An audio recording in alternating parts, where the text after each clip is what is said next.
Guys দেখো, আমরা এখন রাধাকৃষ্ণ মন্দিরে ভোগ খেতে যাচ্ছি। ঠিক আছে, ভিডিওটা স্ক্রিপ্ট না করে পরপর দেখতে থাকো।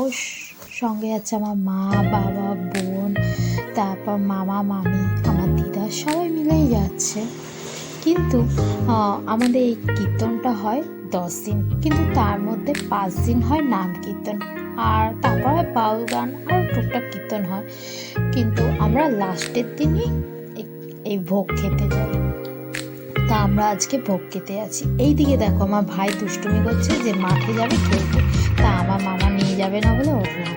এই দেখো জগন্নাথ, বলরাম, সুভদ্রার ফটোটা দেখো, এত সুন্দর না, খুবই সুন্দর, তুমি দেখলেই মুগ্ধ হয়ে পড়ো। এইদিকে দেখো আমাদের মন্দিরে কীর্তন হচ্ছে, নাম কীর্তন হচ্ছে, 5 দিন ধরে হচ্ছে কীর্তন।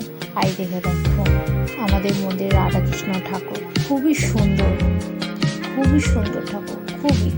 আমাদের মন্দিরটা এতটা সুন্দর কি বলবো। আর এই যে চলে আসলাম আমরা ভোগ খেতে।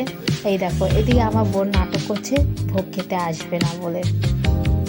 সঙ্গে দিয়েছে কচু বাটা, দেখতেই পাচ্ছ কচু বাটাটা দেখতে কি সুন্দর টেস্টি হয়েছে, আর খুবই ভালো খেতে হয়েছে কচু বাটাটা।